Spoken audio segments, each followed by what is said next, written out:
Let's go straight away to the word of God. Tuingie katika neno la Mungu katika kitabu cha Wafalme wa Pili, ndio 2 Kings chapter 18, and we are reading from verse 4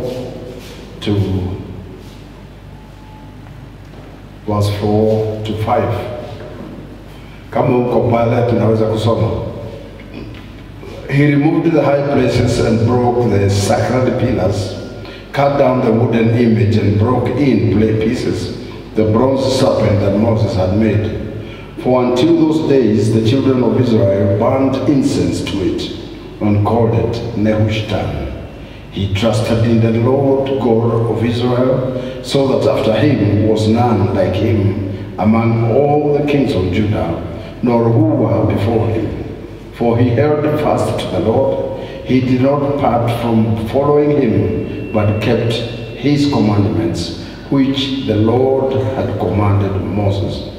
The Lord was with him. He prospered wherever he went, and he rebelled against the king of Assyria and did not serve him.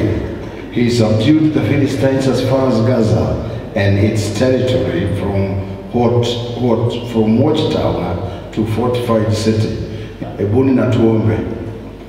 Mungu Baba, Mungu Mwana, Mungu Roho Mtakatifu, tunakushukuru kwa sababu wewe ni Mungu, wewe ni Baba yetu, wewe ni Muumba wetu, wewe ni Mfalme wa wafalme, na wewe ni Bwana wa mabwana.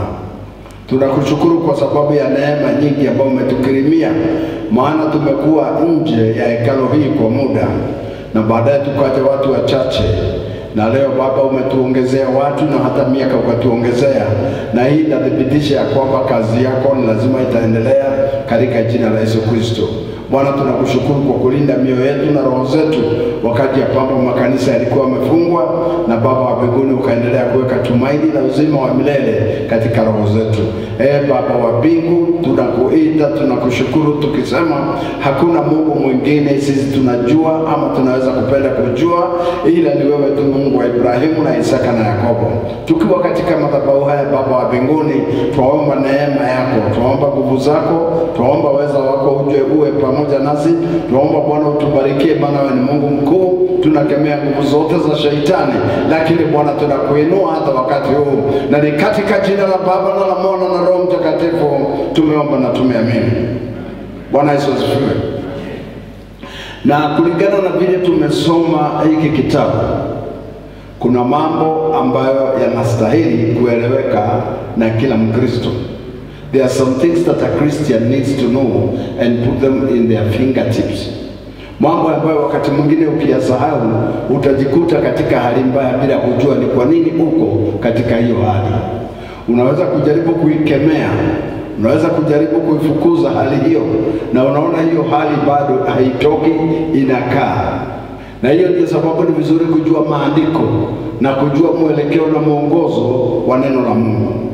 Wale ambao wamekata shauri katika roho zao, wale ambao wanajua kwa ukweli ya kwamba wanataka kwenda mbinguni, na sio mbinguni tu, pia wanataka wakiwa katika dunia hii wapokee baraka za Mungu. Because we have got two things that we need to understand. Number one, we are journeying to heaven. We are journeying to eternity. And number two, before that happens, we shall be on earth. So there are two things that we need to take care of. Number one is when we are on earth, tukiwa katika dunia hii, Mungu atupatie amani, Mungu atupatie chakula, Mungu atupatie malazi, Mungu atupatie maji, Mungu atupatie nyumba mahali pa kulala, Mungu atulinde na atubariki. Hiyo ni jambo moja. Ya pili, katikati ya mambo hayo tunahitaji tena kwenda mbinguni. Kwa hivyo haya ni mambo ambayo lazima tuende nayo za Baba, na hatuwezi kuacha moja nyuma. So when we are in the church or outside the church, we need to remember this, that number one, we are journeying to heaven. We are waiting for the trumpet call of the archangel. Wakati atakapopiga ile parapanda, kama vile tulijifunza, wale waliokufa watafufuliwa kwanza, na sisi tulio hai tutabadilishwa mili na tuende tumlaki Bwana Yesu hewani. Hiyo ni jambo moja ambalo hatuwezi kusahau.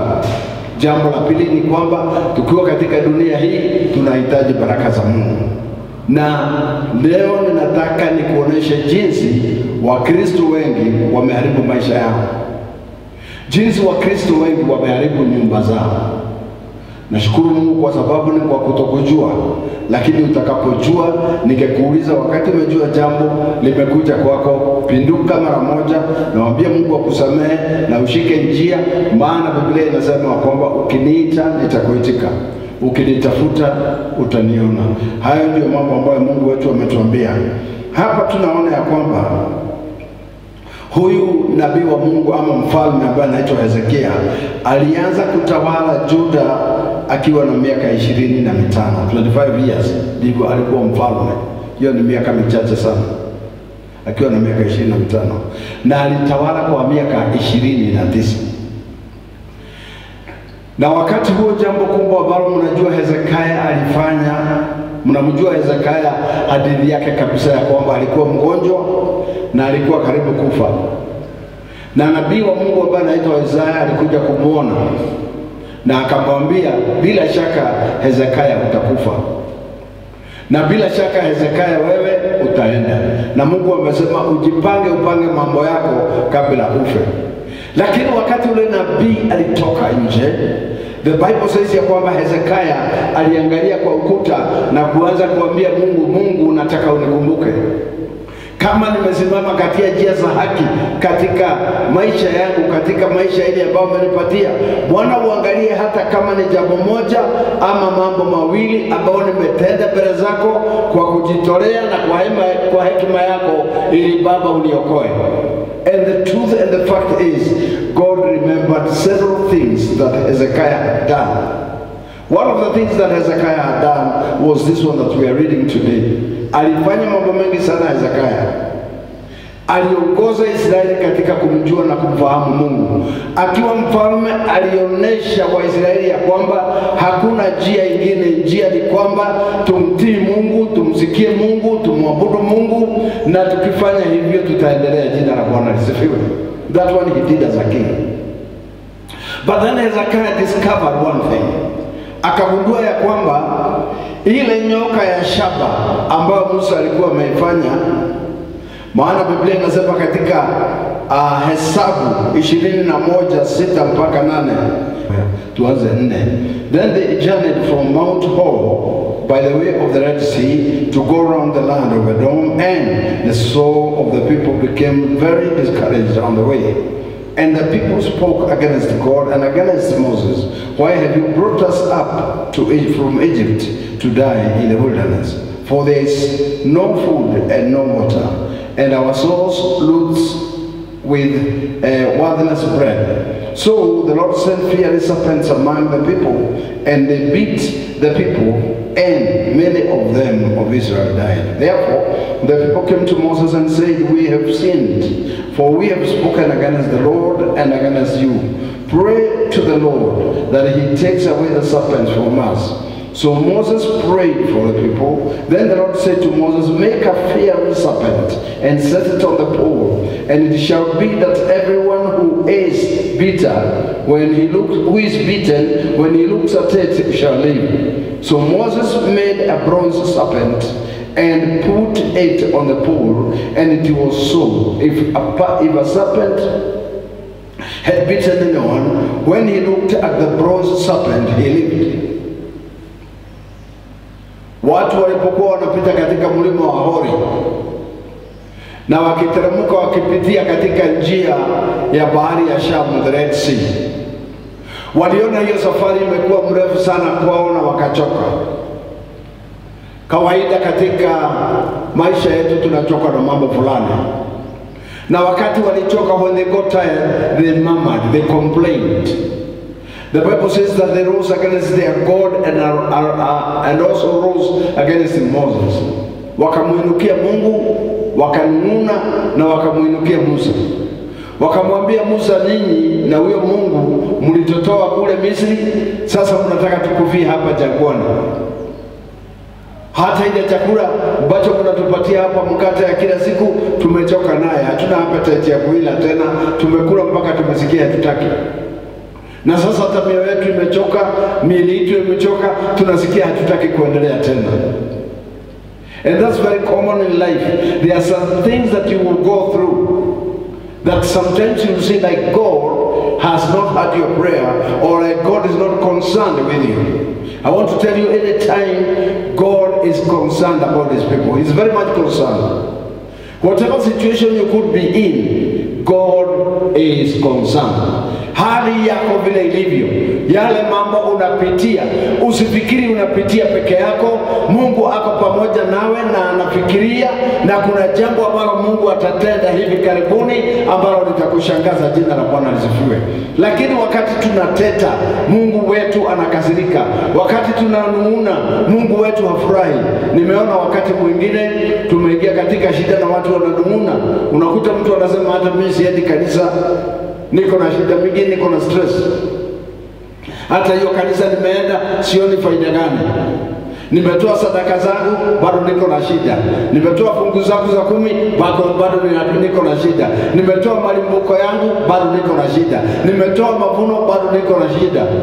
Nimeshikilia mhubiri, bado niko na shida. Nimetoa pesa za kujenga kanisa, bado niko na shida. Let me tell you one thing. Kama umetenda jambo mbele za Mungu, usicomplain. Ukae ugoje na uone kile atafanya katika maisha yako. Sababu wakati mwingine anaweza kukupatia nafasi wewe ukae hivi, kama vile alifanya wana wa Israeli. Aliwanyamazia wana wa Israeli.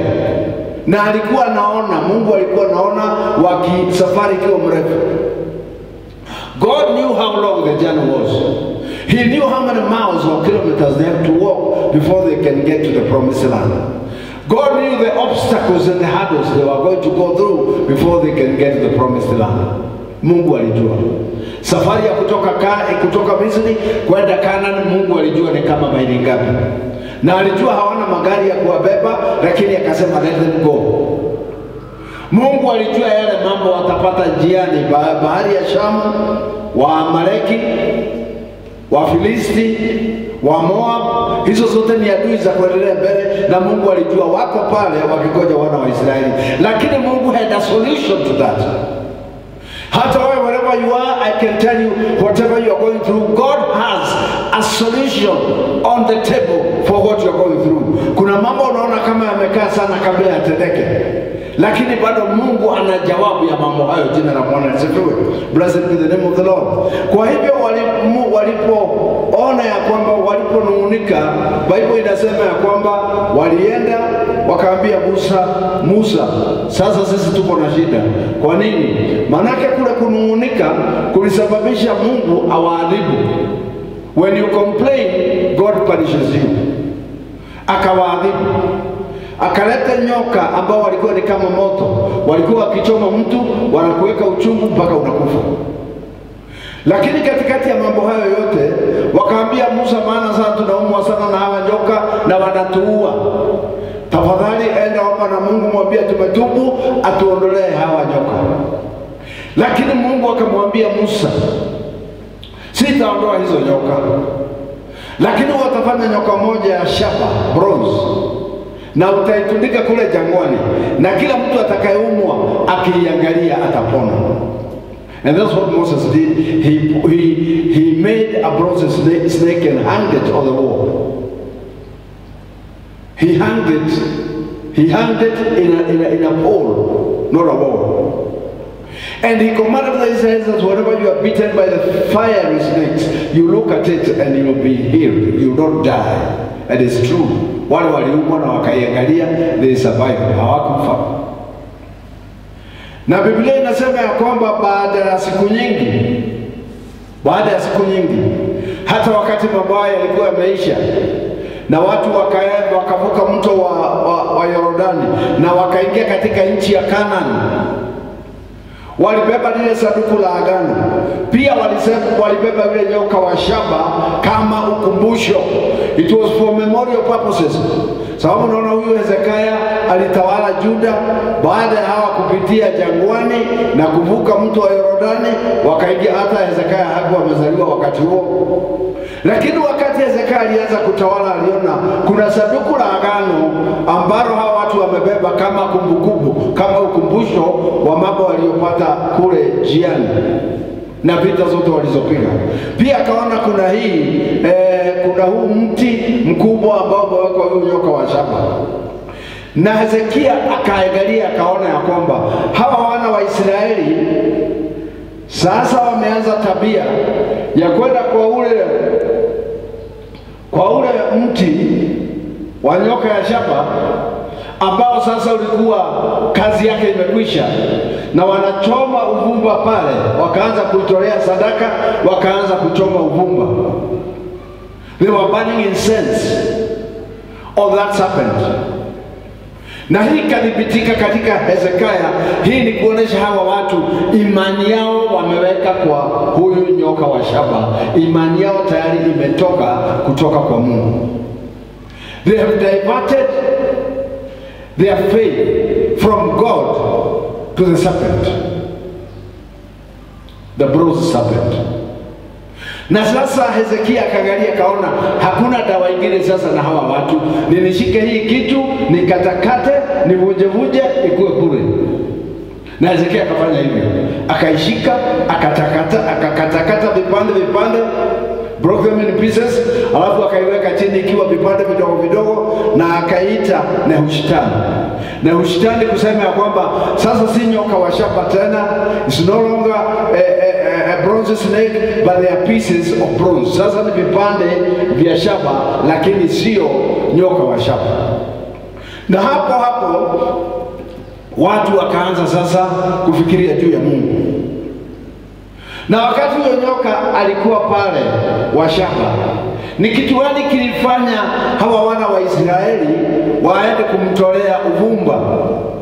Ni kwa sababu Wafilisti walikuwa wakiabudu nyoka. Wafilisti walikuwa na cult, ile tunaita cult ya kuabudu nyoka. Cult ni kitu chochote ambacho kinasimamishwa katikati ya mtu na Mungu. That's what we call a cult. Wakati watu wanaamini mtu kuliko Mungu. Wakati watu wanachukua kitu, kama vile unaona Wahindi wanaweka ng'ombe, ati anaangalia ng'ombe akiomba picha ya ng'ombe, that's a cult, because you are taking that one in place of God, or you are going to go through it. Bila hiyo picha ya ng'ombe, bila hiyo ng'ombe kuchorwa hapo, unaona maombi yako hayafiki. Na vile hawa Wafilisti walifanya hivyo na nyoka.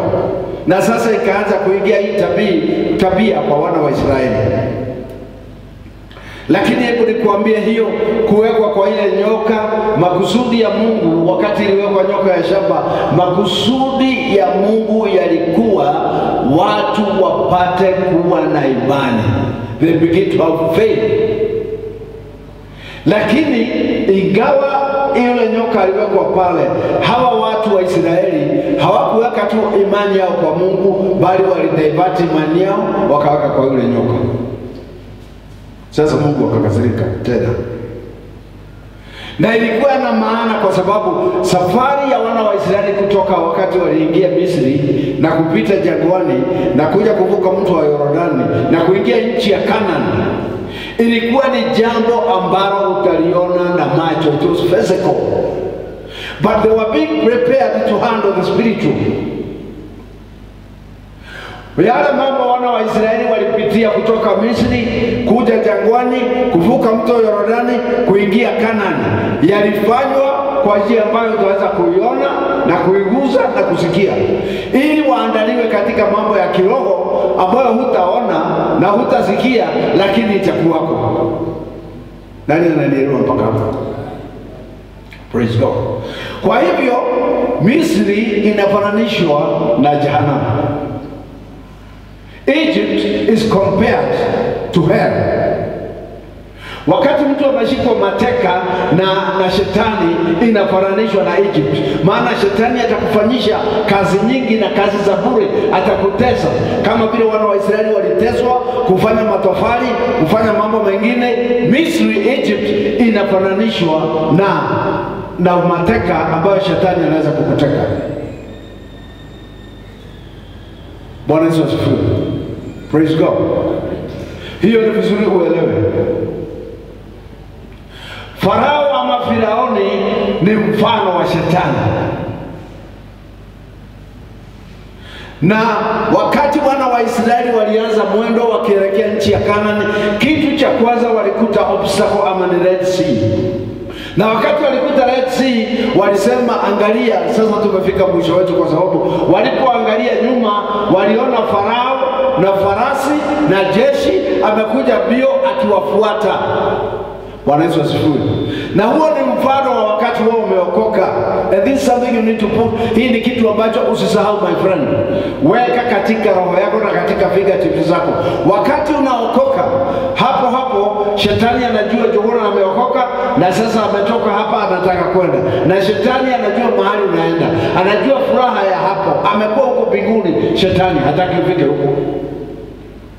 Wana wa Israeli walikuwa wamejulishwa vizuri ya kwamba hiyo nchi ambayo Mungu amewaandalia iko na maziwa, iko na matunda, iko na mambo yote mazuri, na shetani hangependa watu waingie katika mambo hayo, kwa sababu watamtukuza na watamshukuru Mungu.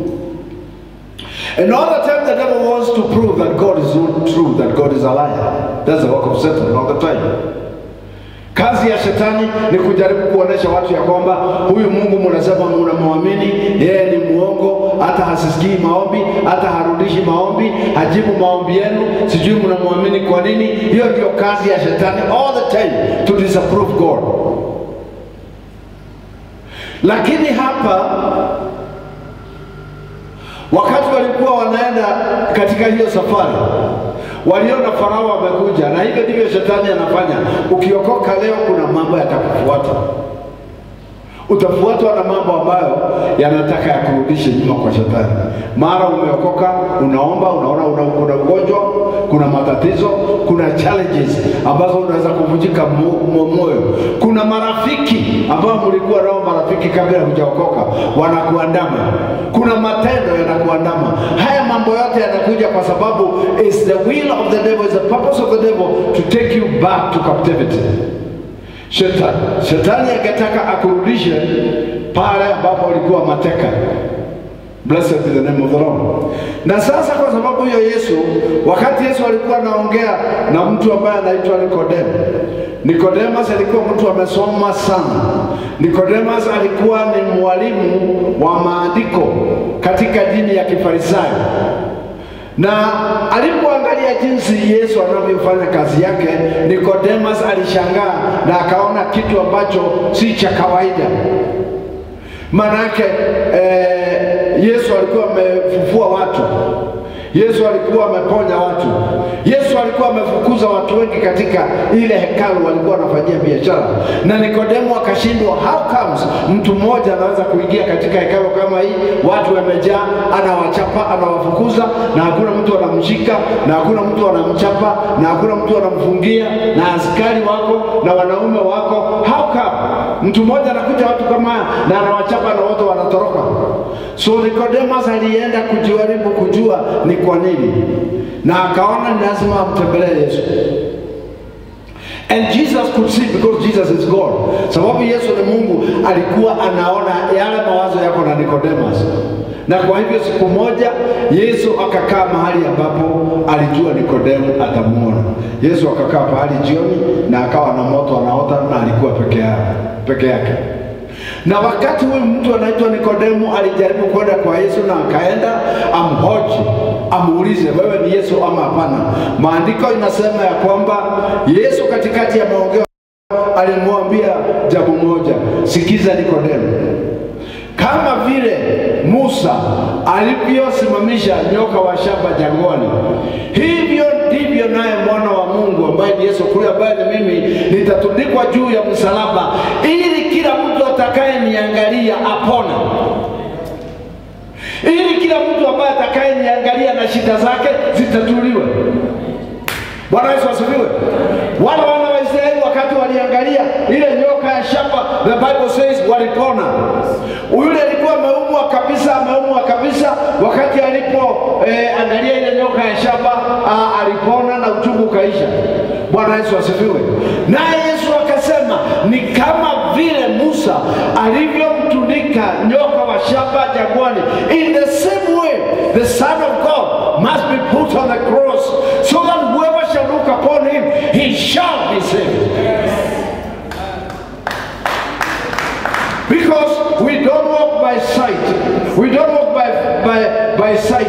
walk by faith. Hatutembei. Wale waliwekewa nyoka mwenyewe wa shaba ili wajengwe imani yao na wakamuona. Wale Wayahudi waliokuwako na watu waliokuwako wakati Yesu alisulubiwa, waliona Yesu kama amesulubiwa, na waliona Yesu akitundikwa msalabani. Lakini sisi hatujaona. Sisi tumezaliwa juzi, hatujaona. Bwana Yesu asifiwe. Na Biblia inasema ya kwamba wale ambao walimuona Yesu akitundikwa, hata wakati mmoja Paulo aliongea na watu wa kanisa la Wagalatia. Ukisoma Wagalatia 5 mstari wa 3, I think somewhere like that, ama Wagalatia 3. Akawaambia, enyi Wagalatia hawa wajinga, ni nani amewaroga? Kwa sababu ninyi mliona na macho yenu Yesu Kristo ameangikwa katika msalaba. You saw it with your own eyes. Na mkaona Yesu ametundikwa katika msalaba. Ni nini sasa imewashika nyinyi? Mambo mlioanza kwa roho sasa mnamalizia katika mwili. What is wrong with you? Who has bewitched you? Ni nani amekuroga? Mambo ambayo ulianza na roho sasa unamaliza na mwili. Na leo ninakuuliza the same question hata wewe. Unakuta mtu anakuja kanisa na wakati aliokoka alikuwa mtu mzuri, mtu wa kutii, mtu wa kufanya kazi ya Mungu, mtu wa kushikania na kanisa, mtu wa kufanya mambo. Sasa amekuwa mtu tofauti. Hata ukimwambia kuna maombi hawezi kuja. Hata ukimwambia kuna ushirika hawezi kuja. Kuna mambo mabaya yametendeka katika roho yake, katika mwili yako sawa, ushuhuda yako sawa, lakini matendo yanathibitisha kwamba there is something wrong with this person. And so when Paul looked at them, the Galatians, he told them, you Galatians, who has bewitched you? Because you are some of the witnesses that saw Jesus Christ on the cross. How come now that what you started in the spirit, you are now completing it in the flesh? Mambo ambayo uliyajua na ukayafahamu. Manake ukiona mtu wote ambaye ni Mpentekosto, hakuna Mpentekosto mjinga. Hakuna. Ni kujifanya mjinga. Sababu umejazwa na Roho Mtakatifu na unanena na lugha mpya. Ni nini hiyo ilikuja? Manaka haikuwa kwa mbele. Mbeleni haukuwa na kitu unaongea nacho kama Roho Mtakatifu, na sasa unaongea. Unafikiria hiyo ni nini? Kwa nini hilo jambo ambalo ulipokea kimuujiza sasa umeliwachilia mpaka limekuwa ni kama kitu bure? Jina la Bwana lisifiwe. Katika kitabu cha Kumbukumbu la Torati 8 mstari wa 19 inasema, if you follow other gods and serve them and worship them, you shall surely perish. Mungu katika kitabu cha Kumbukumbu la Torati, the final book that Moses wrote, the final words of Moses, the words of Kwaheri that he spoke to the church, yalikuwa ni maneno ya mwisho, yalikuwa ni maneno ya Kwaheri. Moses was bidding goodbye to the Israelites, but he told them in Deuteronomy 8:19 that if you follow other gods and serve them and worship them, you shall surely perish.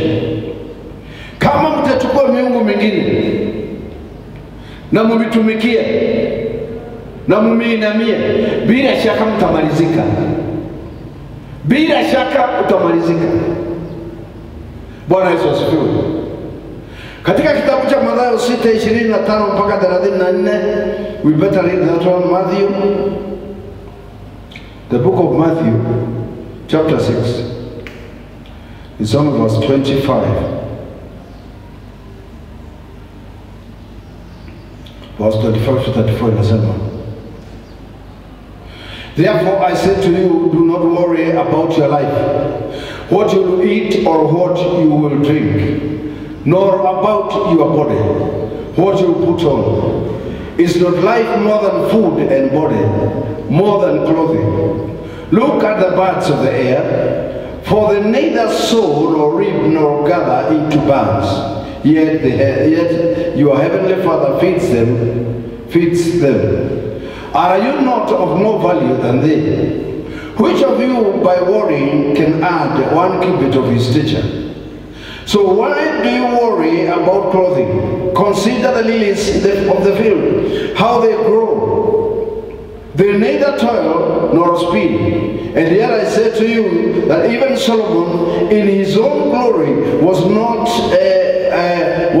arrayed like one of these.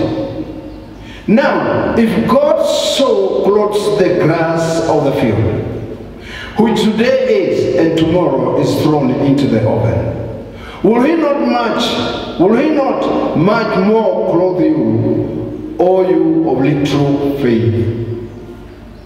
Therefore, do not worry, saying, what shall we eat, or what shall we drink, or what shall we wear?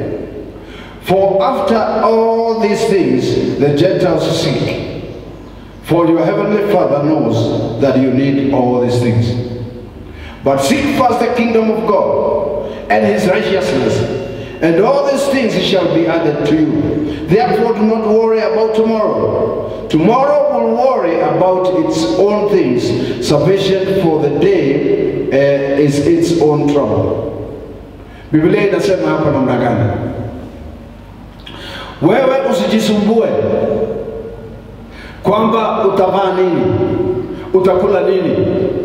Usijisumbue kwa sababu ati kesho nitakula nini ama kesho nitakunywa nini. Biblia inasema ya kwamba Yesu mwenyewe akasema msijisumbue. Manaka saa zingine unajisumbua sababu ya shati ama nguo. Do not trouble yourself on what you're going to wear or what you're going to dress. Do not worry about what you're going to eat and what you're going to drink. Jesus says, when you are thinking about your clothes, when you are thinking about food, is life not more important than clothes? Wakati unasumbuka, mimi tutakula nini kesho? Wakati unasumbuka, mimi tutakunywa nini kesho? Wakati unasumbuka hata hulali, tutavaa nini kesho? Sasa Yesu akauliza, na uzima ambao uko nao je, what is more precious? Is it the life that you have or the shirt? Sababu kama uhai ukiondolewa utavaa shati namna gani? Zimrudishie. Kama uhai ama uzima Mungu akiuondoa, hiyo nguo ulitaka kuvaa ya bei kali na maridadi na ya fashion, utaivaa namna gani? Utaivaa ukiwa kaburini? Utaivaa kama uko kwa mochari? You cannot. So life is more important than food. Life is more important than clothes. Life is more important than water. Life is more important. Blessed be the name of the Lord. Na Yesu akasema, angalieni maua, kondeni, maua. Angalieni ndege wa angani. Haya maua ni maridadi. Hata Suleiman ambaye alikuwa mtu anaye mali nyingi na hekima nyingi, maandiko inasema hata Suleimani hakuweza kujirebesha kama yale maua ya kondeni. Akasema, angalieni hawa nyuni wa angani. Kwa nini wanakula na wanakunywa na hawalimi? Ndege halimi. Unajua hakuna kiumbe ambacho kina imani mbele za Mungu kama ndege. The bird is the only creature that has a lot of faith in its creator. Manake nyoni hata sasa ukaona pale hakana fikiria ati nitakula nini saa nyingine ama kesho. Kanyoni kanakaaga tu pale, kanaimba nyimbo zako tu. But ikifika kesho kanaamuka mapema, lakini kanajua kuna kitu moja najua, mimi sitalala njaa. That one I know. Come rain, come sunshine, mimi sitapata njaa. Iwe nini ama iwe nini, mimi sitakufa njaa. Iwe nini ama nini, mimi nitasurvive. Kwa nini? Yule aliyeniumba ananijua na alijua maisha yangu. Jina la Bwana lisifiwe. Halo? Halo? Halo? Na Yesu akasema, sikizeni haya maneno nyinyi watu wa imani hapa. People of little faith. Watu wa imani hapa. Huwezi kumwamini Mungu juu ya maisha yako. You cannot entrust God with your life. You cannot entrust God with your business. You cannot entrust God with your family. You have a little faith. Na hivyo sababu unaona Wakristo wako na matatizo, wako na shida. Unaona mtu wakati wa Jumapili kama leo anasema niko na shida nyingi, wacha leo nifungue nini? Duka yangu niuze. Wacha nifungue kioski yangu niuze. Na anajaribu kuleta maandiko ambayo yanaweza kumsaidia. Anasema hapana, hata ilisemekana mtu anaweza toa puda yake kwa mto sijui kwa shimo. Sasa duka ni punda.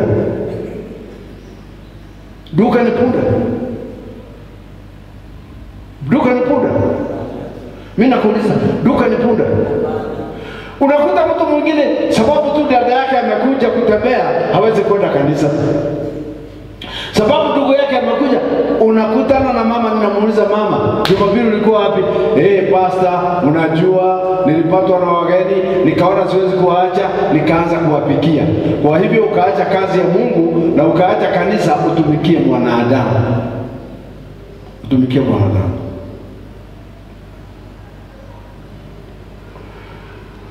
Kwa nini fulani hakuwa kanisa? Unajua mtoto wa fulani ametahiriwa, tulikuwa naenda kumsaidia kupikia huko. Kwani anapikia watu wakati wa kanisa? You are just looking for an excuse to absent yourself from the calling of God. Na sasa hiyo ndio sanamu ambayo tumesoma hapa. Kitu chochote ambacho unakiinua, kitu chochote ambacho unakiinua zaidi ya Mungu, sasa wewe unapulizia uvumba kitu kama nyoka wa shaba. Anything that you lift beyond your God, lazima uone Mungu wako ndiye mkubwa na yeye ndiye ana uwezo wa yote, na hakuna kitu unaweza fanya kinyume na yeye liwe liwalo.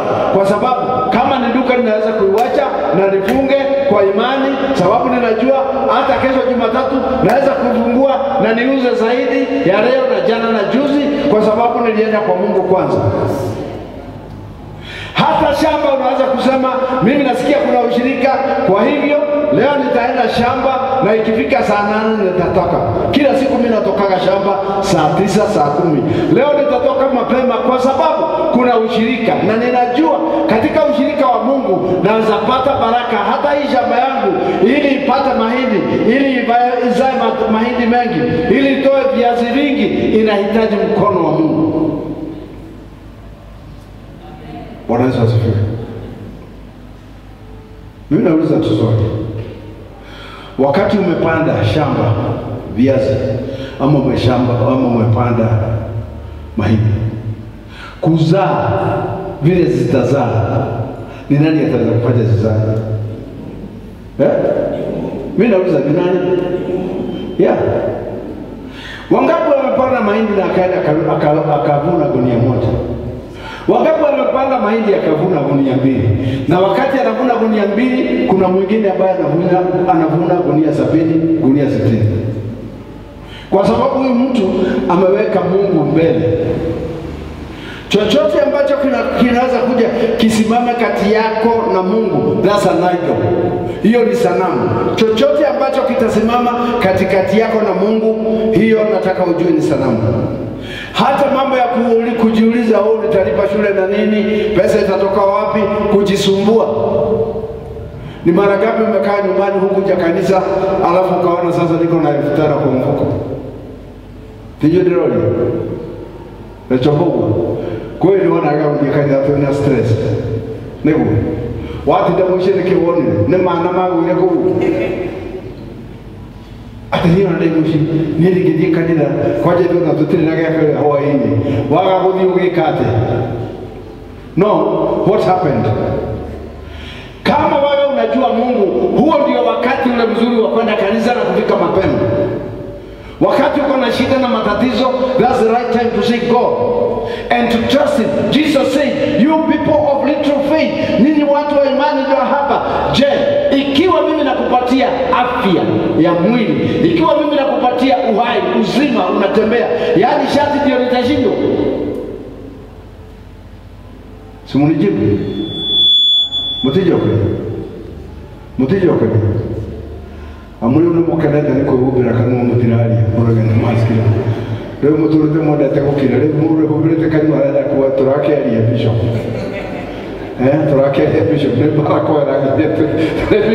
Ne barako rangi. Na dalali leo na modo wake ali akadagi kadoke manyana ndio ile kula ikara kodo. Bwana Yesu asifiwe.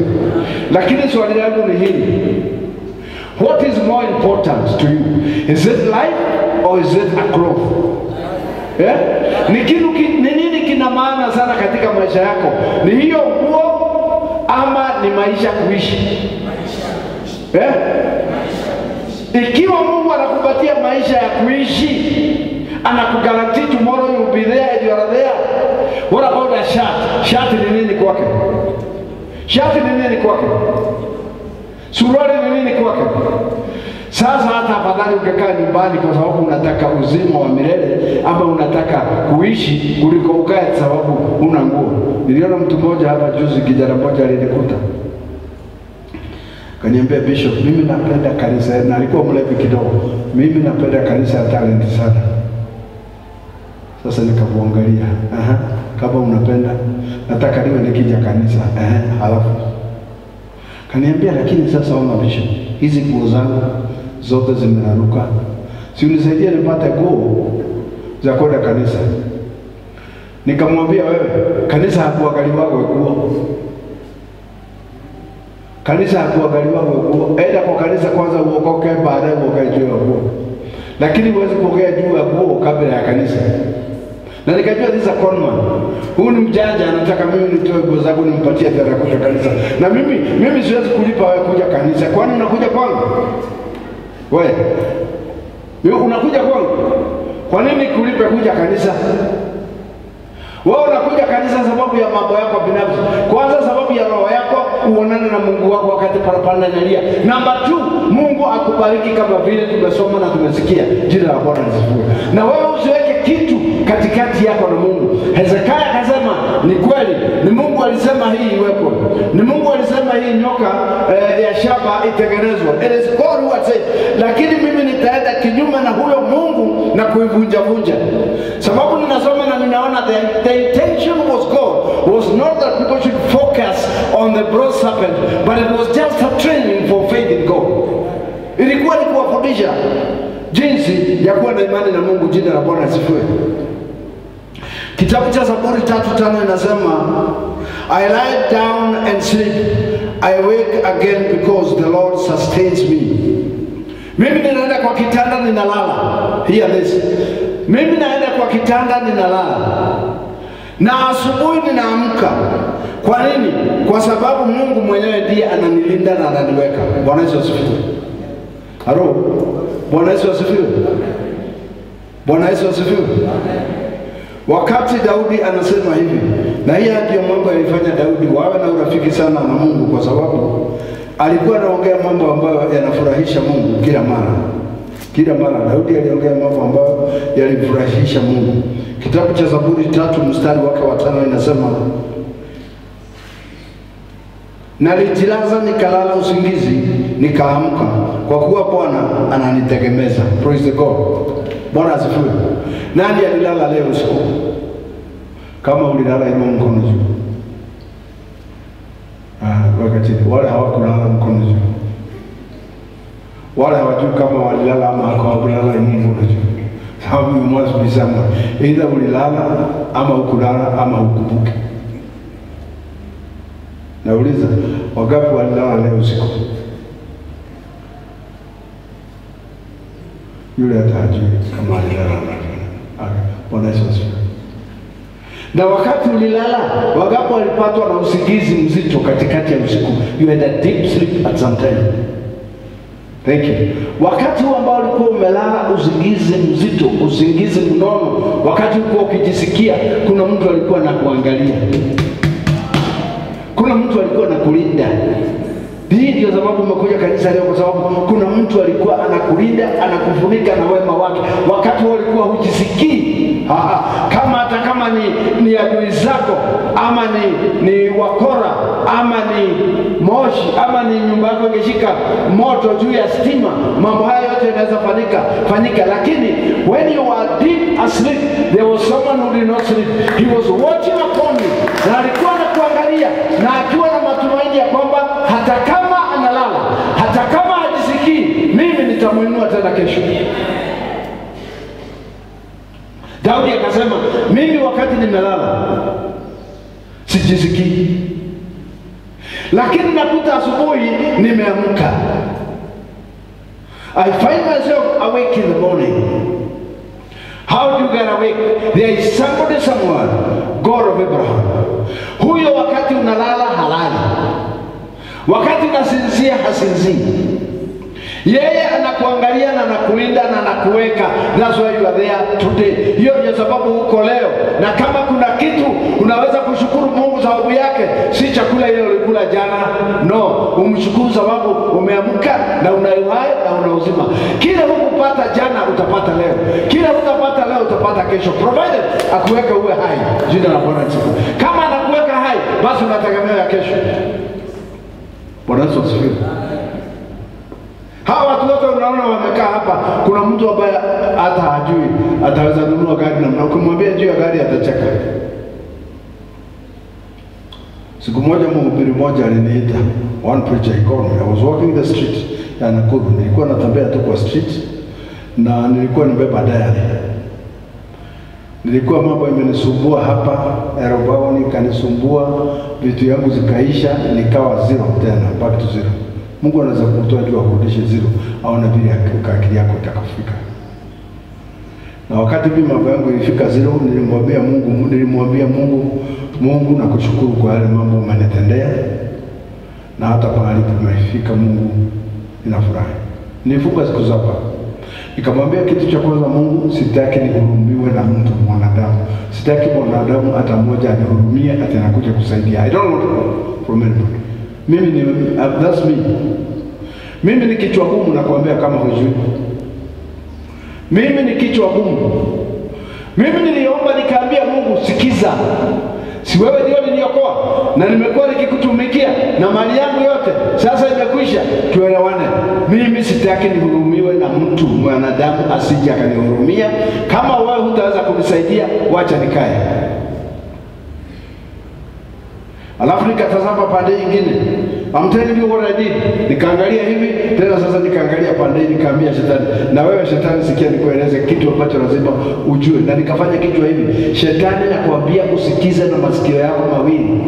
Ninakuambia hivi, niwe na mali ama sina mali, niwe na duka ama sina duka, niwe na gari ama sina gari, mbinguni nitaenda. Na wewe maisha yako yote nitaeleza watu jinsi wewe ni ovyo. Wewe kazi yako ni kusumbua. Mimi niliongea kwa Kikuyu nikamwambia shetani, wewe na magusha pia wewe hetidia. Maana mimi nitaka kimwana mawe shetani no hetidia. Na magusha pia wewe ora dalie no gushabia kule ndo lewe mundu bure, mundu lewe iru mundu akwanaga ide ciado wewe kido takataka wewe bure. Hata unamkia na watu hawajui. Na unapembe na watu hawajui. Bwana Yesu asifiwe. Kwa sababu nilijua jambo moja. Uhai ni zaidi ya mambo haya mengine. Mbinguni ni zaidi ya mambo haya mengine. Jina la Bwana Yesu. Ufalme wa mbinguni ni zaidi ya mambo haya mengine. Ni watu wangapi wamepata hizi mali na baadaye sasa wako na shida ambayo haiwezekani. Bwana Yesu asifiwe. Praise God. Daudi akasema ninalala, lakini kuamka kwangu ni wewe unaniamsha.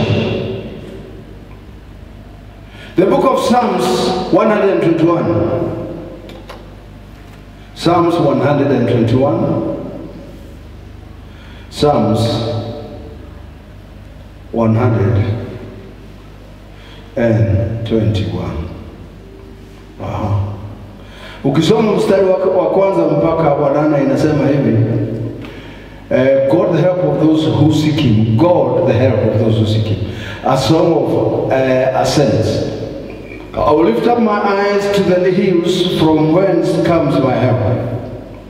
My help comes from the Lord who made heaven and earth. He will not allow your foot to be moved. He who keeps you will not slumber. Behold, he who keeps Israel shall neither slumber nor sleep. The Lord is your keeper. The Lord is your keeper. The Lord is your shade at your right hand. The sun shall not strike you by day, nor the moon by night. The Lord shall preserve you from all evil. He shall preserve your soul. The Lord shall preserve your going out and your coming in from this time forth and even forever. Amen. Ya kwamba nitainua macho yangu juu. Msaada wako wangu utatoka wapi? Mara ngapi umetegemea wanadamu? Mara ngapi umetegemea watu wenu na ukawa disappointed? ukawa disappointed. Bwana Yesu asifiwe. Mara ngapi wewe umetegemea watu na ukakuta you are disappointed? Mimi nimeisha tegemea watu and I felt disappointed. Nikatoka kwangu nikaoga vizuri, kaambia mama nipe, nikavaa, naenda kuona ndugu yangu ama dada yangu ama rafiki yangu, nataka anisaidie. Ukifika kwake anaongea kitu hata unastuka. Hata unastuka. Nakumbuka siku moja wakati nilikuwa napeleka msichana wangu huko Amerika. Wakati nilikuwa napeleka mtoto wangu Amerika wa kwanza, anaitwa Shiko. Sasa nikutafuta pesa, ni mchango, ni harambee, ni nini. Nikafikiria mtu mmoja alikuwa rafiki yangu sana hapa Nakuru na alikuwa tajiri. In fact he was my friend. Tulikuwa naendaga ya Bungoma, Busia, Kericho, wapi na tukifanya biashara ya kuuza mashamba. Nikamwendea. Nikamwambia my friend, msichana wangu sasa alipita form 4 na tumepanga aende akasome kule Amerika. Nataka unisikize vizuri. Kaniuliza sasa unataka aje Bwana Moya? Nikamwambia nataka nikupatie hii kadi, is an invitation ya mchango ya harambee. Nilikuwa nafikiria huyu mtu nikimpatia kadi yangu ndiye atanipa pesa nyingi kuliko watu wote ambao wanapatia kadi. Unajua vile niambia, Moya, hakuna haja upeleka mtoto wako Amerika, maana unapelekea wanaume huko. Nikamuuliza na hapa hakuna wanaume. Sasa ni wapi nitapeleka hakuna wanaume? Na sasa hiyo ananiambia hivyo, yeye wake wawili wako huko. We aile wakelemea Amerika, noni wakoraje yani arumeda atwarira. Ngikamuria atiriri, riu uri kuria gutakiri arumeda kwinjire nikimutware toru. Iyo kiri andu hatari arumeda. Wakere jo atumia mubiro ndu arume. Kwa ni kuria arumeda na wewe. Nikatoka nikaenda. Ndama hakunipa hata nuru hata 5 cents. Na nilikuta tena mwingine na mwingine. Hata mmoja alikuwa very close family person. Alinijibu vibaya.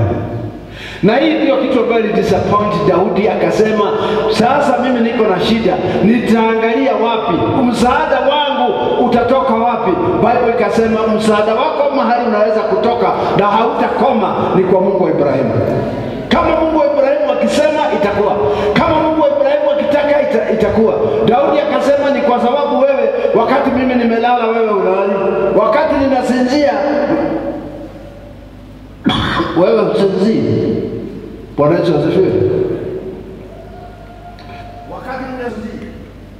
Praise God. Bwana Yesu asifiwe. Wakati ninasinzia wewe husinzii. Ndio sababu hiyo. Na akasema msaada wangu utatoka kwa Mungu. Na hili ndilo neno ambalo ninakuambia kuanzia sasa, ulishike na ulishike vizuri. Thank you very much. Ulishike na ulishike vizuri. Msaada wako unatoka wapi? Wana wa Israeli walifikiria msaada wao utatoka kwa nyoka wa shaba na wakaenda kuiabudu na kuipulizia vumba. The book of Matthew chapter 11 verse 20 says, "Come to me all who are weary and burdened, and I will give you rest." Njooni kwangu nyinyi nyote msumbukao na mliolemewa na mizigo mizito, na mimi nitawapumzisha. Njooni kwangu nyinyi nyote mlio na mizigo mizito, mnaojisumbua, na mimi nitawapumzisha. Chukueni kwenu, take up my yoke. For it is, take my yoke upon you and learn from me, for I am gentle and humble. Bwana Yesu asifiwe. Hello. Bwana Yesu asifiwe. Matthew 11.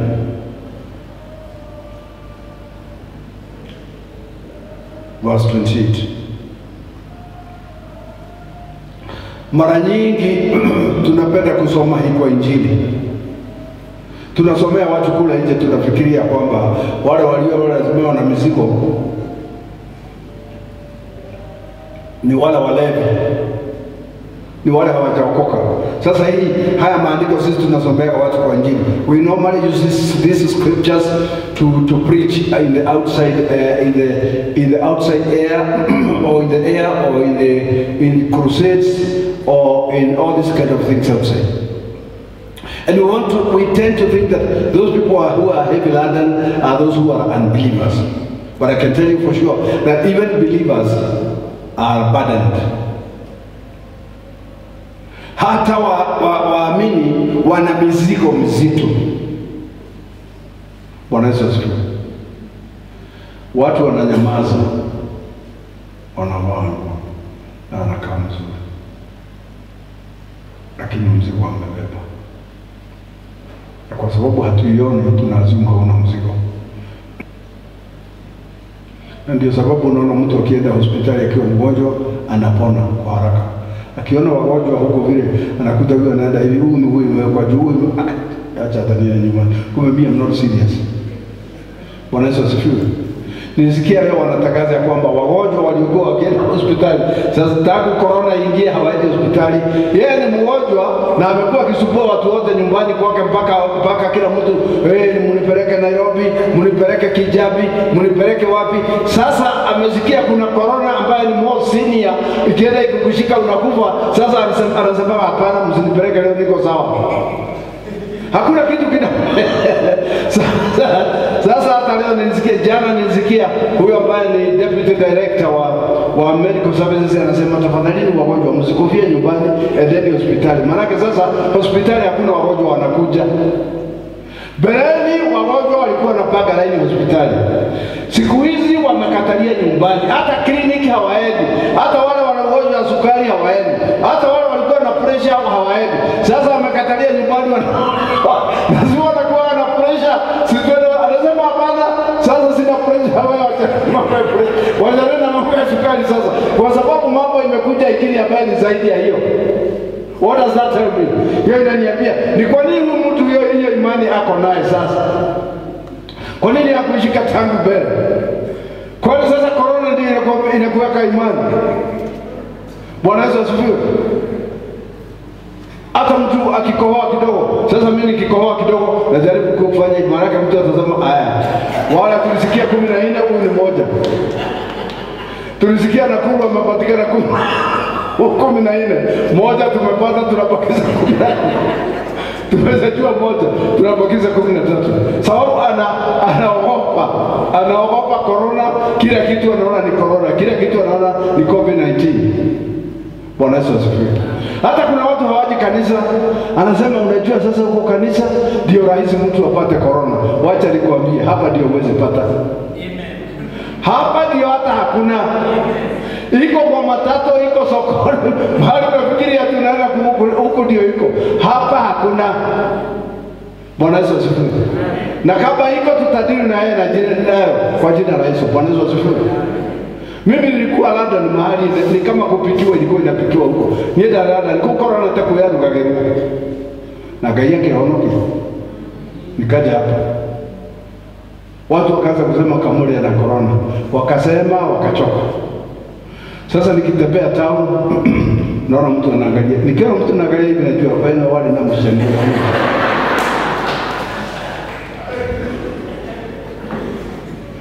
Nikiona naenda hivi, mtu mwingine anaangalia chini hata kunifanya hivi najua wewe ndio ulikuwa na mdomo mrefu. Bwana Yesu asifiwe. Kwa sababu ni kitu wanaogopa, the fear it. Na maana ni kitu wanaogopa, kila kitu wakiona karibu ni corona. Lakini wacha nikwambie, Yesu akasema njooni kwangu nyinyi wote ambao mmechoka na mnasumbuka, and I'll find rest for you. Come to me all you who labor and are heavy laden, and I will give you rest. Take my yoke upon you and learn from me, for I am gentle and lowly in heart, and you will find rest for your souls. For my yoke is easy and my burden is light. Kama unataka amani katika moyo wako, kama unataka kufurahi, wewe enda kwa Mungu na hiyo mizigo yako. Usiende kwa nyoka wa shaba. Usipeleke mambo yako kwa nyoka ya shaba. Usiende kupulizia uvumba nyoka ya shaba. No, enda kwa Yesu Kristo aliyeko msalabani. Anasema njooni kwangu nyote mnaosumbuka, mliolemewa na mizigo mizito, na mimi nitawapumzisha. Jina la Bwana asifiwe. Halo. Unafikiri ni watu wangapi tuko nao kanisani? Na yeye tuko kanisani hapa, lakini mambo ikamzidia yeye. Kuna namba ya simu anapiga, wakati anapita huko kwa nini, hata ingine niliona iko bali sana, nitaka nitoe nikashindwa. Ati Dr. Mutuku from Ukambani ako hapa sasa Kasarani. Mutuku. Sasa hata Mutuku ni nini? Unaona mtu ni wa kanisa na anaenda kwa hawa waganga. Sasa Biblia inasema hawa waganga umewachukua hawa ukawaweka mbele yako na Mungu, ukaona mganga atakusaidia kuliko Mungu. Mwishowe sasa shida ambazo ulikuwa nazo zikajipiga mara na mbili. Muganga. Kuna watu tunaita sorcerers and fortune tellers. Wengine wanasema hebu leta mkono wako niangalie, anakuangalia mkono akwambia wewe vile inaonekana shida zitakuwa nyingi maisha yako. Lakini hii maneno inaweza kuiondoa. Kulingana vile mimi naona hii mkono yako, kuna vitu ninaona hapa ambazo zinaonyesha wewe umelaaniwa. Na sasa kama unataka nikusaidie, wewe leta shilingi 5,000, hii maneno yote nitaondoa. Unaomba shilingi 5,000, anakula. Kwa moyo wake anasema mjinga ndiye aliuawa yeye. Unaona mtu mtoto wake amemsumbua, hana nidhamu, and then you think what I'm going to do is to go to a witchcraft, to go to a sorcerer, to go to a fortune teller, ili ya kueleza maisha yako yalipikia wapi. How many times do you have now worshiping the devil, Satan?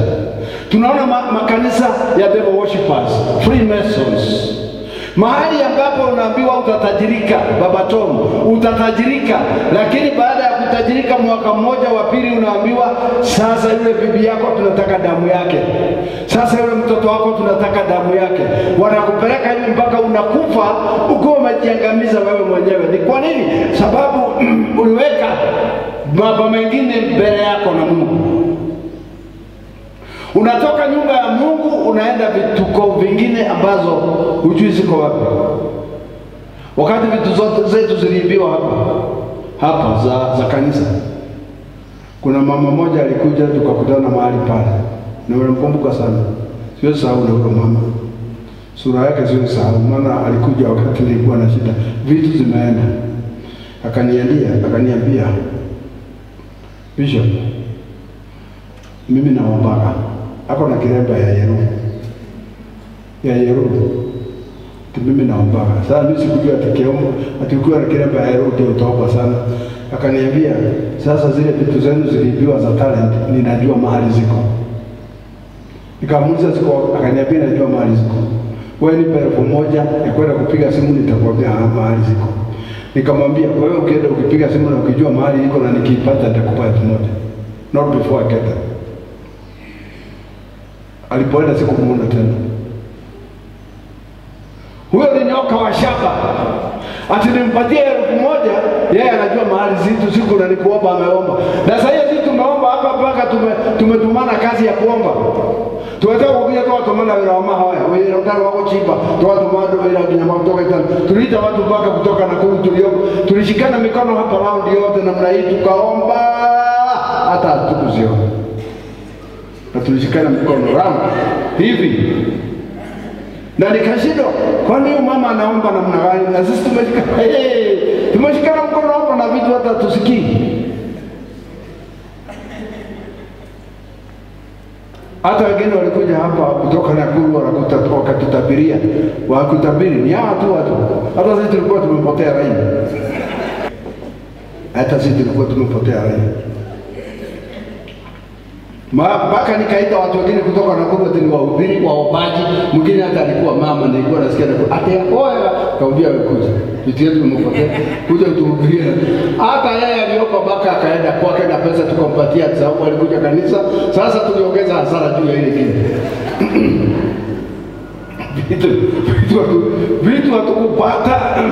Na baada ya kuhubiri hapa tukasema tubariki mtumishi wa Mungu, tukabariki. Na pesa na vitu.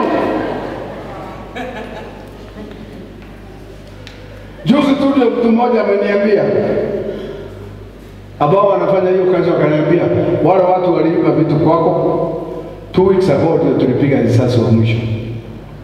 Tulisema kwanza tuwamalize ndio tuje tukwambie. Sasa mimi nikaona wamekufa kabla hawajaokoka, nikasema sasa waende, sasa nitafanya nini? Bwana Yesu asifiwe. Wakati mambo inakutokea, so many people are going to devil worship, atatajirika. Akienda kwa hiyo mambo ya Freemason atapata mali, atakuwa mtajiri. Na hiyo mali baadaye inaanguka yote na inakwisha. Biblia inasema ya kwamba baraka za Mungu zinatajirisha na haongezi huzuni kwa hiyo utajiri. The blessing of God makes one rich. Kitu ambacho kinaweza fanya utajirike ni baraka za Mungu. Tafuta baraka za Mungu. Na ndio Biblia inasema kwamba seek ye the kingdom of God first and its righteousness, the others will be added. Haya mengine Mungu atakuongeza. Lakini sasa huamini hivyo. Huamini? Wanataka shortcut za dunia hii. Wewe weka duka yako na uamini Mungu. Kama ni saa za kwenda kanisa, enda funga. Kama ni za ushirika, enda funga. Amini Mungu, ninafunga kwa ajili yako. Petro akamuuliza Yesu, je, sisi kuna watu kati yetu tuliwacha kazi zetu na biashara zetu na nini tukakufuata, sisi tutapata nini? Yesu akamwambia, kwa mtu, for everyone who has left his whatever he may have left because of me, I'll pay him 100 times and I'll give him everlasting life. Hiyo ni neno ambalo wewe huwezi kuamini. Huwezi kuamini. Huwezi kuamini. Huwezi kuamini ya kwamba Mungu anaweza kukulipa 100, maana utauliza atapitia laini gani ndio anilipe 100. Hapo ukiona sasa unaanza kutafuta ile njia Mungu anaweza pitia ili aje kulipe, ili aje kuinua.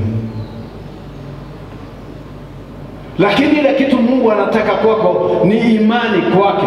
Faith in God. Bwana Yesu asifiwe. Faith in God. Kwa sababu hata hii mambo unasikia sasa inasemekana ya corona. Kama wewe huamini Mungu utakuwa namna gani? Kama huamini Mungu utakuwa namna gani? Unaweza kaa nyumbani usije kwa kanisa baba Tomu tusipatwe na corona. Na Tomu wako, mtoto wako huko amezikwa. Wao kienda nyumbani inakungojea huko. Amekuletea. Utafanya nini? Hii ni kitu ambacho ni mysterious, you cannot understand. Sababu sasa mimi nikiwa na bibi yangu ninamtrust, wakati tuko pamoja ninatoa hii mask na anatoa. Watoto wangu tukiwa nyumbani wanatoa, tunatoa. Tunaamiana sisi wenyewe. Tunaamiana kwa njia gani na hatujui ni nani amepadikwa huko je mpaka ametuletea. Kwa hivyo kilicho wakati huu is to trust upon God. Wewe ukae na uangalie Mungu mwenyewe. Wachana na nyoka wa shaba, wachana na sanamu, wachana na cats. Hata kuna dini zingine wanapitia katika cats. Na watu wanafuata tu. Lakini ukiangalia watu kuna kile kitu wameweka katikati yao na Mungu wao. And I can tell you for sure. Hata wakati Yesu anaketi hata mtu mmoja nilimwambia, akaniambia mambo ya dini yao vile wanafanya, nikamwambia sasa unaniambia tuombe tukipitia kwa huyu mama. Wewe si mama. Useme ninaharibu mambo yako kwa kanisa. Huyu si mama, huyu ni mwanayuthi mzuri sana na yeye ako kwa kama unasikia huyu na yeye anapenda mambo ya media, kompyuta nini hapa ako juu. Amen. Sasa katibu haya sasa mtu akaniambia ati wanaomba kupitia huyu mama maana alimzaa Yesu. Nikamwambia na Yesu wako wapi? Sasa maana Yesu wako hapa, kwa nini niende kwa mama yake? No, it's simple common sense. Kama Yesu wako hapa kwa mama yake, nienda kusumbua mama yake, nimwambie tuende ukaniombee na Yesu wako hapa. Sasa hiyo ni biashara gani unanifanyisha hapa? That's a cult. No, that's a cult. Yeah?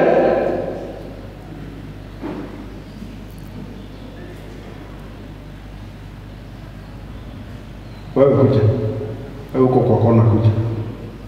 Kuja haraka. Hata utakalia hii kiti ya wakubwa. Kaa kwa hii kiti ya wakubwa. Najua Lois ni mtu mkubwa. Kaa hapa. Sasa look at this example. Kama nilitaka kitu kwa Lois anipatie pesa ama saa, na Lois yako hapa, ni kwa nini kwanza niende kwa mama yake nimwambie mama Lois, simwambie Lois anipatie shilingi 100? No, mniambie hapo kuna akili? No, hapo kuna akili?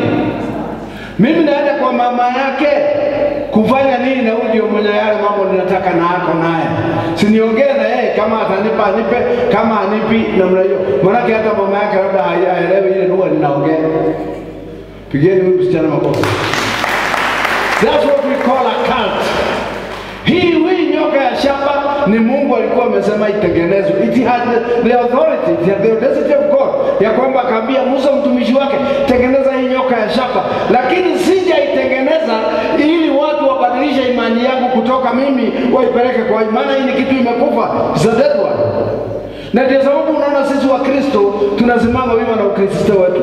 Kwa nini? Maana tunamuomba Yesu Kristo, tunajua ya kwamba Yesu Kristo alikufa na akafufuka. Watu wametafuta kaburi ya Yesu, wale wanafanya research, watu wa science wametafuta kaburi ya Yesu huko Israeli. Wapi? Hakuna kaburi ya Yesu. Lakini hao wengine wote kaburi za wale wanaabudu zinaonekana. Kama ukienda huko unaona hii ni kaburi ya Muhammad aliziko hapa. Hii ni kaburi ya nani? Ya Mariamu aliziko hapa. Hii ni kaburi ya nani? Ya Buddha aliziko hapa. Hii ni kaburi ya nani? Hii ni kaburi ya nani? Ya Hare Krishna aliziko hapa. Na Yesu hakuna, alizikwa na akafufuka na akaenda mbinguni. Kwa nini? Sababu yeye ni Mungu. Na kwa hivyo haoni vizuri wakati sisi we do not trust in him. Na kama uelewi, Biblia inasema kwamba mambo sasa ya mtu yanaharibika wakati unaanza kutapatapa.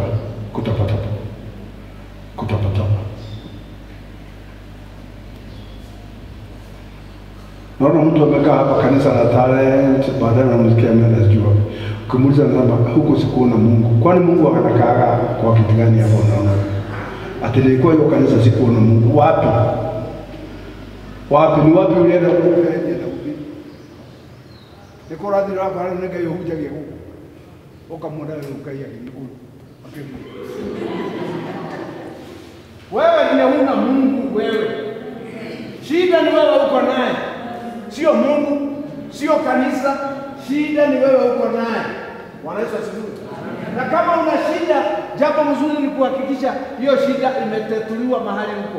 Ama sivyo utazunguka na hiyo shida, mwisho wake utakukuta ya kwamba umefanya kazi kama kijana mwingine tunamjua, akaenda mpaka na hubiri, mwisho amechukua Biblia juzi, amechukua Biblia akachoma akasema, sasa nimeona hakuna Mungu na hakuna mambo ya Mungu. Crazy. Ni kwa sababu kuna kitu umechukua wewe ukakiweka katikati yako na Mungu. Umeangalia kwamba mchawi atakwambia. Juzi nikaenda ng'ambo, baada ya ibada unaona mtu amekuja na kuambia bishop, faida yako. Nataka niwaambie namna gani nikimaliza. Wewe inaweza tangazwa hali ya hatari, lakini wewe sema hata kama kuna hatari, mimi nasimama mbele za Mungu. Mungu ninakuaminia mambo haya. Hata kama umeambiwa una ugonjwa mbaya, ambia Mungu, nimeambiwa nina ugonjwa, lakini wewe ni daktari wa madaktari. Wewe ndio upeana maisha, wewe ndio upeana afya, wewe ndio unapeana mtu kesho, wewe ndio unapea mtu kuona kesho na kesho kutwa. Jina la Bwana asifiwe. Labda umehangaishwa na mambo mengine, labda uchumi umekuja kando, labda biashara yako imeharibika na unashindwa hii biashara itainuka namna gani. Ambia Mungu, hii biashara mimi nakutegemea, utainua. My future lies in your hands. Maisha yangu yako mikononi mwako. Na ninajua kama vile maandiko yako yamesema, unasema kama vile maandiko yako yamesema ya kwamba wewe ndio unapea ndege wa angani chakula, na mimi ni zaidi wa ndege, nina hakika utanipa chakula. Jina la Bwana asifiwe. Nina hakika utaniinua. Let us focus on God. Let us not focus on the serpent. Let us not focus on the bronze serpent. Hiyo nyoka ya shaba tuache kuiangalia, tuangalie Mungu mwenyewe, na utaona mambo yako yatakuwa mazuri. Maana Biblia inasema Yesu akawaambia, enyi watu wa imani hapa. Watu wa imani hapa. Live for faith. Mungu anapenda mtu ambaye ana imani ya kumtosha. Mtu anaweza kukuajiri kazi na akwambia hii kazi utafanya mpaka Jumapili kazi. Na kwa sababu these days people are looking for jobs, watu wanatafuta kazi. Na hii kazi umepata baada ya kutafuta kazi kwa miezi 4, mwaka moja, umeambiwa hii kazi itafanywa mpaka Jumapili. Wakristo wa siku hizi wanasema ni sawa. Anaandikwa kazi ya Jumapili. Mkikutana na kwambia unajua mahali nilipata kazi, hatupewa ruhusa ya Jumapili. Kwa nini hukuamini Mungu wewe? Kwa nini hukuamini Mungu umwambie sasa kama ni ya Jumapili, sasa hiyo ni mchana? And you trust God for a better job because unajua nikifanya kazi Jumapili tumekosana na Mungu, maana amesema nijue siku ya Sabato niitenge, nisifanye kazi, nipumzike. That's what my God tells me. Na muamini ya kwamba Mungu, ninajua bado kuna kazi mahali pengine na pengine, na kuna kazi mahali ambapo sitakuwa nifanye Jumapili, na utashangaa utapata hiyo kazi na mshahara itakuwa kubwa na mapato yatakuwa kubwa kwa sababu ya ile uliwacha. Jina la Bwana asifiwe. Hello. Yeah, siku moja pastor wetu akapanga crusade huko Kapenguria. Na ikasemekana hiyo crusade tutatoka hapa siku ya Jumatano tuende Kapenguria kwa crusade. Sasa hiyo mimi ni mwalimu kule Mariushoni. Sasa nilifikiri ninafanya vizuri, nikaja hapa Elbago. Nikakuta assistant education officer, nikamwambia nataka unipe ruhusa ya kesho Alhamisi na Jumatano afternoon na Alhamisi na Jumaa. Kwa nini? Tunaenda crusade huko Kapenguria. Kaniambia what's wrong with you? Aliniuliza what's wrong with you? Mimi nikupatie ruhusa uende huko na hii madrama yenu mnapigaga, ati nikupatie ruhusa uache watoto bila kusoma, uache kwa darasa hakuna mwalimu, ati ndio uende crusade huko Kapenguria? That cannot happen. Hiyo haiwezekani. Hiyo haiwezekani. Nikupatie ruhusa kuanzia Jumatano jioni, Alhamisi, Jumaa atuende crusade, uache watoto kwa darasa. Nikamwambia sikia madam, alikuwa mama, sikia madam, mimi hizo siku ambazo nitaenda nikija nitarecover, nitawafundisha mpaka nitarecover all my notes, all my schemes of work nitafanya. Akaniambia nakwambia that one is impossible.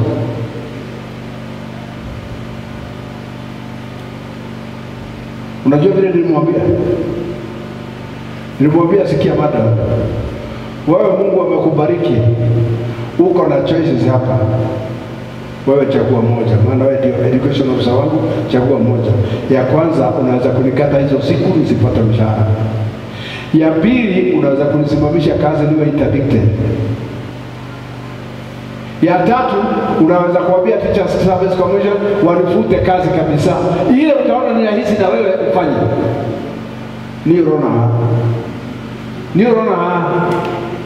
Ni kamuli corona ni nama. Damulilo kwa wele the education officer hena maulu matatu ukeka umwe no ugetinio besheje dikuzetu na desawa. Wakele no ugedogamio wira nginyaria kage hakiri. Wagatatu no ugeputo wira na nyoke. Ule ukona la yina wele ika. Na nikatoka nikaenda crusade na nikahubiri pale panaitwa Chepereria. Nikapewa injili na pastor wetu nihubiri hapo Chepereria. Ukielekea huko pande anaitwa Turukana na Wapokotu wakaja wakaokoka, na juzi nimekutana na pastor huko London America ambaye hapo hapo Chepereria. Tukiongea mimi na pastor akaniambia mimi nahubiri mahali panaitwa Chepereria huko Kapenguria. Nikamwambia hapo mimi ndio nilihubiri injili ya kwanza na wakaokoka hapo watu 4-5 Wapokoto. Akaniambia bishop, nikija nitakualika uje utubariki na ukule puzi, maana ulifanya kazi kubwa. Na hakuna kitu nilifanywa. Kwa nini? Mungu aliona nimesimama na yeye naye akanitetea. Unajua ukisimama na Mungu atakutetea. Kuna mambo ukisimama na Mungu atakutetea. Na kuna mambo ambayo ukijitetea itaharibika. Jina la Bwana lisifiwe. Wachana na waganga. Wachana na wachawi. Wachana na wale mama wanaombea watu kwa kijiji. Anakuombeaje mahali hakuna madhabahu? Wewe akili yako inakwambiaje wakati unaenda kuombea mtu akuombee kwake kwa kiti, anakaa hapo kwa kiti na moto, anaota moto, akifika uji anakwambia hapa nikuombee, na hakuna madhabahu. Nguvu zetu zinatoka katika madhabahu. Ndio sababu Mungu aliambia Ibrahimu, jenga madhabahu. Akaambia mtu anaitwa Isaka, jenga madhabahu. Akaambia mtu anaitwa Yakobo, jenga madhabahu. Akaambia kila mtu, jenga madhabahu, because I will operate from my altars. Katika madhabahu yangu ndipo nitaoperate. Jina la Bwana lisifiwe. Na akaambia Harun na Walai wanawake ya kwamba watoto wake, Harun na watoto wake akawaambia, katika haya madhabahu nitaweka moto, na ule moto utakuwa ukiwaka wakati wowote, ili kila mtu anaingia hapa aweze kufanikishwa na huyo moto. Jina la Bwana lisifiwe.